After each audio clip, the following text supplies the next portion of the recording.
Welcome back. School کی بہتری کے لیے یہ پوری ایک سیریز میں بنانے والا ہوں اور آج یہ اس سیریز کی پہلی ویڈیو ہے. اگر آپ اسکول ایڈمن ہیں، اسکول پرنسپل ہیں، تو یہ ویڈیو آپ کے لیے کافی یوزفل ہونے والی ہے. دوستو، سب سے پہلے آپ کو جو اسکول میں ضرورت پڑتا ہے ٹیمپلیٹ، وہ ہے آفر لیٹر. آپ کسی کی بھرتی کرتے ہیں، کسی کو ہائر کرتے ہیں، تو کسی کی اپوائنٹمنٹ کرتے ہیں تو آپ اس کو ایک آفر لیٹر جاری کرتے ہیں. آج ہم سیکھیں گے کہ اردو میں یہ ٹیمپلیٹ کیسے بنتا ہے. سب سے پہلے اس لیٹر میں آتا ہے حوالہ نمبر. حوالہ نمبر مطلب ریفرنس نمبر. میں نے یہاں ایگزامپل کے لیے HR لکھا ہے. HR سے مراد ہوتا ہے ہیومن ریسورس / 2025 یعنی آج کا سال، اور اس کے بعد آپ نمبر لکھ سکتے ہیں. یہ 1 2 3 کی سیریز سے شروع ہوگا. جتنے آپ کے پاس سٹاف بڑھتا جائے گا اسی ترتیب سے یہ نمبر بڑھتے جائیں گے.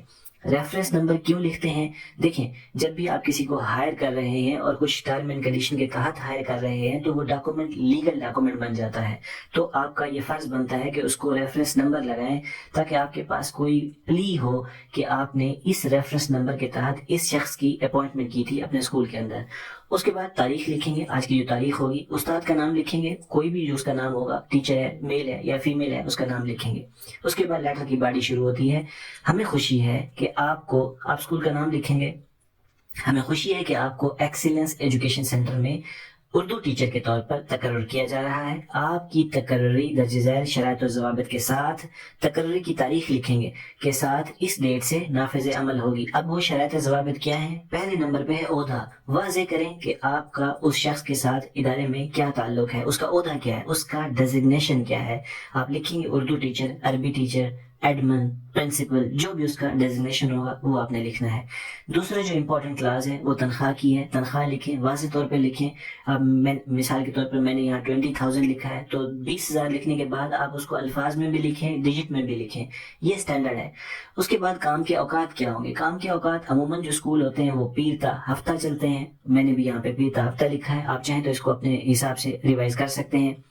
چوتھی جو کلاس ہے دوستو وہ ہے معاہدے کا دورانیہ کیا ہوگا. کانٹریکٹ جو آپ کر رہے ہیں دو پارٹیاں آپس میں، اس کا معاہدے کا دورانیہ کتنا ہوگا. میں نے یہاں 1 سال لکھا ہے. اس کے بعد ہے پروویشن پیریڈ کتنا ہوگا، یعنی اس شخص کی یا اس لیڈی کی جو آپ کے اسکول میں کام کرنے کے لیے آ رہا ہے یا آ رہی ہے، اس کا پروویشن پیریڈ کتنا ہوگا. میں نے یہاں 3 ماہ لکھا ہے جو سٹینڈرڈ ہے. آپ چاہیں تو اس کو بھی ریوائز کر سکتے ہیں. چھٹی کلاس دوستو ہے وہ ہے چھٹیوں کا حق، رائٹ فار لیو.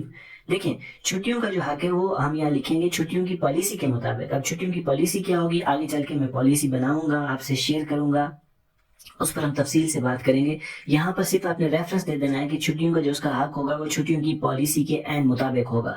آگے چل کے میں پالیسی آپ سے شیئر کروں گا، وہ آپ اسے اپنے ٹیچر کے ساتھ بھی شیئر کر سکتے ہیں کہ اسکول میں چھٹی کی پالیسی کیا ہے. تو ابھی مختصر کرتے ہیں، آگے بڑھتے ہیں. ضابطہ اخلاق کیا ہوگا؟ اب اسکول کے اندر جو شخص آ رہا ہے بیسیکلی وہ آپ کی فیملی کا حصہ بننے لگا ہے.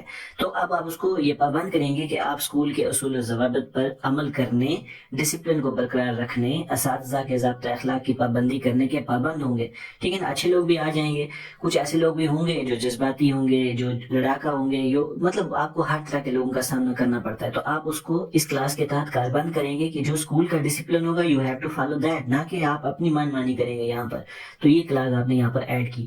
اب معاہدے کی لمیٹیشن کیا ہوگی، معاہدہ کب ختم کیا جا سکتا ہے، کیسے ختم کیا جا سکتا ہے. تو یہاں پر جو سٹینڈرڈ ہے وہ یہ ہے کہ دونوں پارٹیاں، ایک جاب دینے والا ہے ایک جاب لینے والا ہے، تو دونوں پارٹیاں اگر چاہیں تو 1 مہینہ پہلے ایک دوسرے کو بتا سکتی ہیں کہ آپ اگلے مہینے سے اسکول مت آئیے گا. آپ ایز اے پرنسپل اسے کہہ سکتے ہیں، یا وہ آپ کو یہ بتا سکتا ہے یا بتا سکتی ہے کہ سر اگلے مہینے سے میں جاب نہیں کروں گا یا نہیں کروں گی. تو یہ دونوں پابند ہیں پارٹیاں. لیکن اگر کوئی شخص دونوں پارٹیوں میں سے کوئی بھی آج کی ڈیٹ میں یہ فیصلہ کرتا ہے وداؤٹ نوٹس، تو پھر وہ پابند ہوگا کہ وہ 1 مہینے کی تنخواہ جمع کرائے گا جو اس کی بیسک سیلری ہوگی. رازداری کی کلاس ہے. آپ کو طلباء کے ریکارڈ، اسکول کی دیگر معلومات کو خفیہ رکھنے کا پابند ہونا ہوگا، تاکہ دیکھیں وہ شخص جب آپ کے اسکول کا، آپ کی فیملی کا حصہ بن گیا ہے تو بہت ساری چیزیں اسکول کے اندر ہوتی ہیں، تاکہ وہ ہر چیز باہر جا کے لوگوں سے شیئر نہ کرے. آپ نے یہ والی کلاس بھی ایڈ کرنی ہے مستقبل میں. اس سے آپ بہت سارے مسائل سے جو ہے وہ بچے رہیں گے. 10ویں کلاس میں نے ایڈ کی ہے last but not the least کے دیگر مراد اگر کوئی ہے اسکول میں، مثال کے طور پر آپ بونس دیتے ہیں یا آپ تربیتی ورکشاپ کراتے ہیں یا آپ کو اسے کورس کرائیں گے فیوچر میں، تو آپ یہاں اس کا حوالہ دے سکتے ہیں. ہم لیٹر کو اپوائنٹمنٹ لیٹر کو کلوز کرنے لگے ہیں۔ کلوزنگ میں آپ لکھیں گے براہ کرم اس خط پر دستخط کر کے ایک کاپی اسکول کو واپس کریں تاکہ آپ کی تقرری کی تصدیق ہو سکے۔ ہم آپ کے اسکول کے لیے قیمتی خدمات کے منتظر ہیں۔ نیک تمناؤں کے ساتھ پرنسپل یہاں پر سائن کرے گا۔ یہ ٹیچر کے لیے سائن کی جگہ ہے، ٹیچر اس پہ سائن کر کے ایک کاپی اسکول کو واپس کرے گی، اسکول اس کو ریکارڈ کے طور پر اپنے پاس محفوظ کر لے گا۔ تو یہ ہمارا ہے اپوائنٹمنٹ لیٹر کہ کس طرح سے آپ ایک ٹیچر کی ہائرنگ کریں گے، اس کی اپوائنٹمنٹ کریں گے۔